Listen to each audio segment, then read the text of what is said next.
Before I begin, here are my credentials for this game to show that I have a reasonable right to express my opinion. I have 140 hours in this game. I beat all the main bosses and unlocked all of the main areas, above ground and underground, and I finished this game at level 160. I invested a good chunk of my life playing through this game and have formed some strong opinions.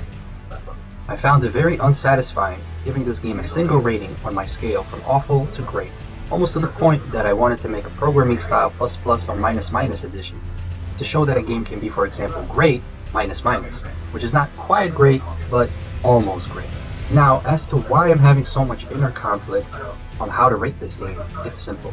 Elden Ring is a massive open world game made out of many ingredients, the main ones being the world, combat, and story. Now, the world includes the art, music, level design, biomes, enemy designs, item designs. There's a massive amount of variety in this world. I didn't start to feel a sense of repetition until my last 20 to 40 hours or so out of 140 hours invested. So that's about 2/3 or more of the game feeling unique to me. Exploring the game world was the number one reason I kept coming back and finishing the entire game in the end. I think that aspect of the game is quite great. The combat includes the actual fighting involving light and heavy attacks, stat allocation, rune-based leveling system, respawning of enemies, the animation-based combat design, especially the non-interruptible animation aspect of it.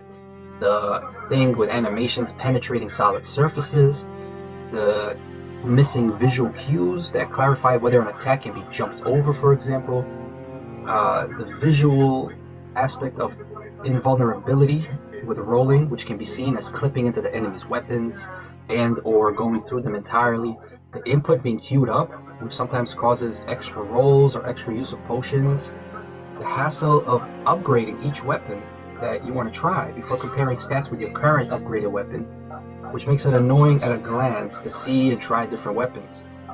I only played physical, so scimitars, swords, etc. I didn't use any magic, so I can't comment on that aspect, or shields as well. I didn't really use shields throughout the game. Now, considering combat is pretty much the other 50% of this game, besides world exploration, if I had to rate the game on combat alone, it would fluctuate between bad and good. Most of the time, it was just okay.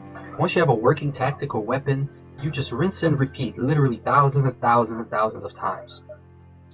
When I was low level, I found my fun in the game basically running from everything and just exploring and cheesing enemies and bosses and avoiding combat, using like the bow and arrow to do things from a distance. I was actually able to unlock almost the entire overworld part of the map besides the quest-locked snow regions, and also some of the underground areas as well. This was all before I even hit level 40.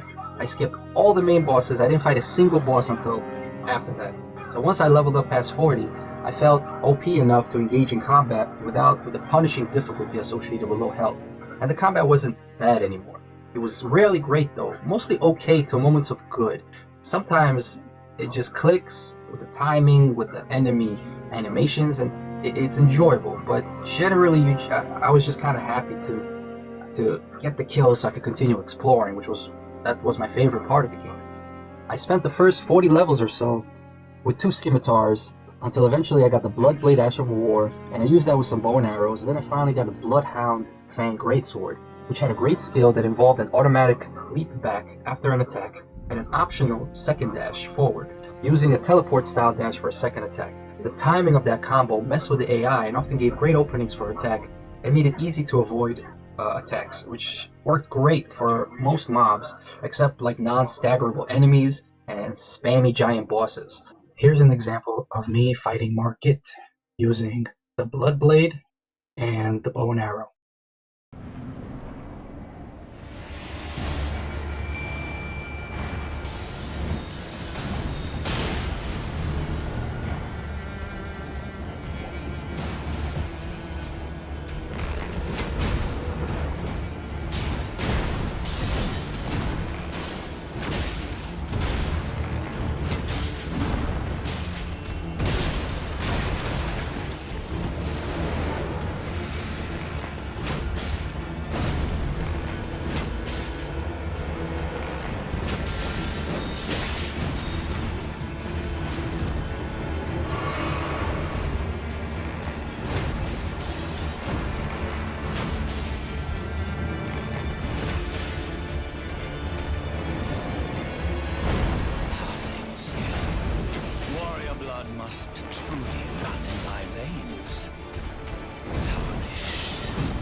I hate the timing in this game.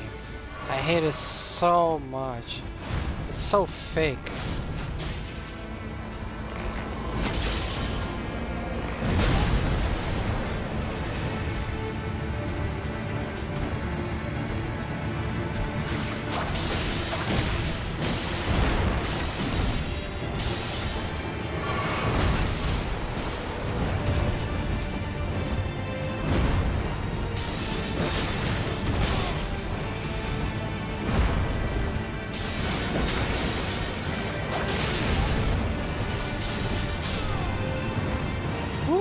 That's right.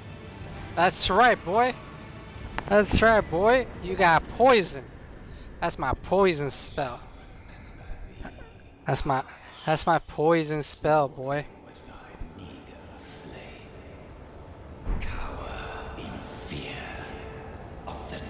My dude died and he's still talking shit.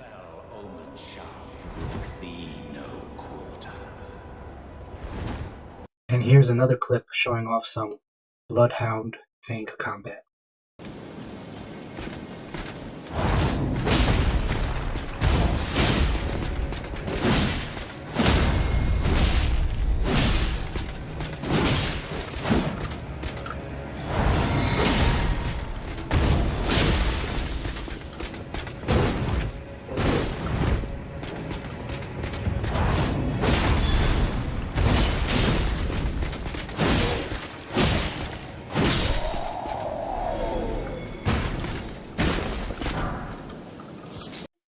And here's an example of rolling right into enemy's weapon, totally clipping through the enemy.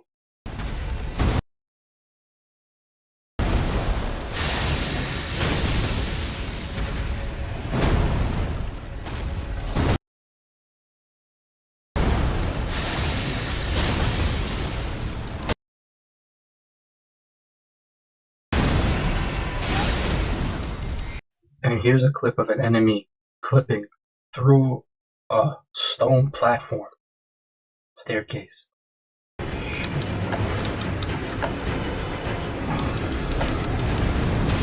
Oh, he punched me through the fucking floor. And now I'm gonna show you one final example that is so ridiculous that I can't even imagine how diehard fans of Souls type style games could defend this. It's just too ridiculous visually, mechanically, everything. Check this out.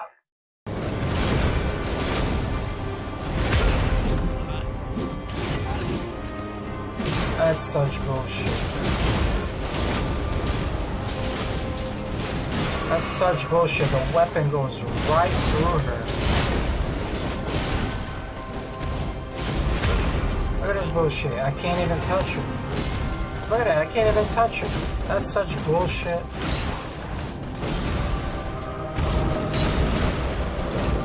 Look at this. Bullshit game. Bullshit game.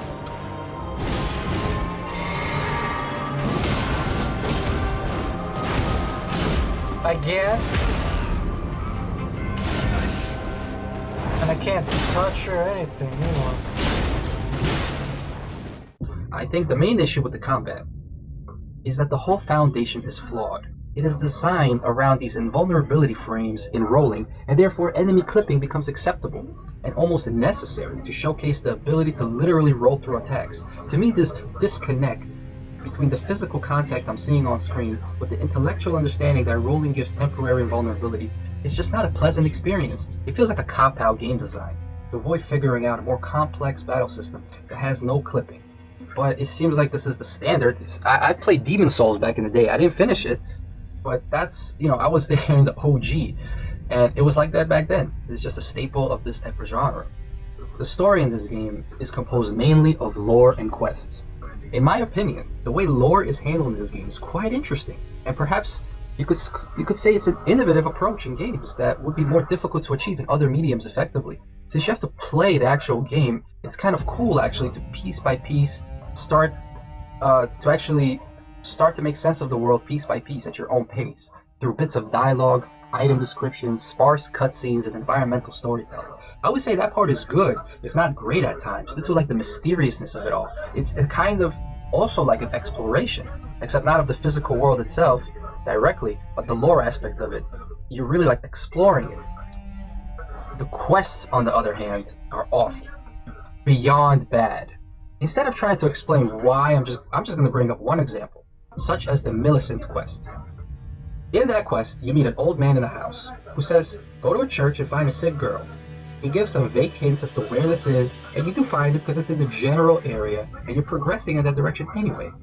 He also tells you where to find an item, more or less, and it's also in the general area. And when you get the item, you take it back to the guy, and he does something to it, and you take it back to the girl and heal her. So far, this is okay. But then it starts getting ridiculous. So, you heal the girl, and she kind of faints. To continue, you have to leave the area and come back, and now she can talk again. That's not the worst thing in the world, because the save point Grace is right next to her, so whatever. But at this point, afterwards, it becomes awful. So somehow, you're supposed to find out that this girl will show up where the old man was, and he's gone.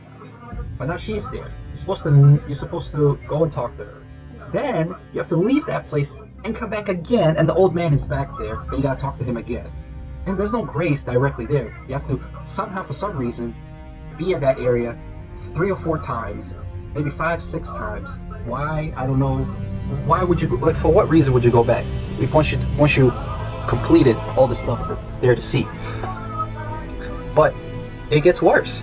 After that, you're somehow supposed to know that in the shady castle, way out of the way north, there's an item she needs in the chest. And then you're supposed to somehow, that's fine, maybe you're there and you pick up the item randomly, like, what's this item? Fine, whatever. You'll get there at some point. But then, you're supposed to somehow know that she's in the Altus Plateau, next to a particular Grace, standing, looking at the sky, whatever. What are the chances you'll stumble upon her again? Fine, whatever. Then somehow you need to know to find her in the snow area, near some other Grace. Then somehow she moves. Oh, then she was also in the windmill area in North Altus Plateau. You need to find her too. You have to talk to her in like 3 or 4 different areas. Then you have to find her in the Halictree area. And as an insult to injury, you have to return to that same spot.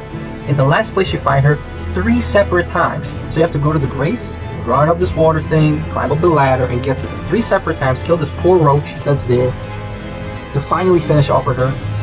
And then you go to the Millennia's Death Throes after you beat her, use an item on it that you get to get another item that can only be used in a special place in a completely other endgame location to remove a certain curse that reverses a fixed ending to the game. That's just ridiculous. It's beyond unreasonable to figure out on one's own. And I'm 100% confident this questline was solved collectively by tons of players working together, exploring and coming back to areas over and over again, and accidentally stumbling on characters out in the wild. I think this is unacceptable for a mostly single-player game. Considering the hints that you could leave, they're templates. It's only limited to what you can even say. In fact, the story aspects of this game pretty much require Googling around for some help, and I find that unacceptable. I believe if a game is unable to provide what is needed to reasonably progress in some way within the bounds of the product itself, that is a shortcoming of the game, not a benefit. I know there's minimal handholding, but in my opinion, the quest design crosses beyond the point of what is reasonable. So all in all, the story ranges from awful to good, the lore being the high point and the quests being the low point. By the time I came to the end though, the world itself was finally losing its appeal. The Halictree area was where I finally lost interest in exploring every nook and cranny, and by the final Mog area, I just wanted to get straight to the boss and get the game over with. By then the combat was boring, and I couldn't care less about the quests, and even the lore was not interesting anymore. Thankfully, this disenchantment came very close to the end. So the worst time I had with this game was pretty much the early game, where exploring the world was too difficult because the combat was too punishing, and the end game, where exploring the world finally got old and the gameplay was just too stale, boring, and repetitive. The highlight was the mid game, where I was strong enough to at least explore and run away with some cheesing and sneaking, and the mid to end game, where I was mostly OP enough for the areas to comfortably explore, but not too recklessly, because even a few hits can end you no matter how powerful you get. It was more of I had tons of potions and my damage was high enough to end the mobs quick. So out of 140 hours, probably 80 or so of those hours were great, with the rest being mixed. And that's why I give this game a rating of great minus minus. There's too much I didn't enjoy to just give this game a comfortable great or legendary. But the exploration was just so damn enjoyable for so much of the game, with just so many amazing moments of discovery, that I can't bring myself to give this game a rating of good. It's better than that. The main biomes are so different from each other. It feels so fresh every time you enter a major new zone. Like Liornia is so different from Limgrave and the Weeping Peninsula. And Caelid is so different as well. And then you finally get to the Altus Plateau and it also feels so different. And then you see some weird green castle on the map and some crazy mountainous place full of ladders, and then you go beyond that and there's a volcano area, and then you see some huge inaccessible part of the map with some snow, and you're like, oh god, how do I even get there? And then the first time you take the long ass elevator underground and you see the star covered sky, and your mind is just blown at the sheer scope of this game. And then finally, when you're doing the main quest and you get to the capital and you're blown away again at all the nooks and crannies of the city with its alleyways and interiors. It's just so much stuff to explore. It was so enjoyable. What other game has a teleporter in a beginner area that suddenly whisks you off into a cave in a super dangerous area where you can die in like 2 hits and you're shitting yourself as you try to sneak outside just to see a blood red sky and earth, and you're like, what the fuck, where's the grace? I gotta get out of here. I just can't think of another game besides Elden Ring that does ballsy stuff like that in its world exploration. Other games have cool deep explorations as well, like The Witcher 3 for example. There was like a boat exploration section where you go to like these outer islands and the snow areas. That was pretty cool. It felt like you were really exploring in some mysterious place. Or even Fallout and Skyrim have some occasionally some interesting dungeons. But only Elden Ring, honestly, surprised me over and over and over again with its world design. You just couldn't tell what you're gonna get next. I just couldn't predict what's gonna happen. Combined with the beautiful and mature art style, it was just such a pleasure discovering cool locations for many, many hours. And that's why for me, this game is mostly, if not quite, a great game, despite the parts I didn't enjoy as much or at all. Okay, let me know in the comments if you agree or disagree with my assessment, and thanks for watching.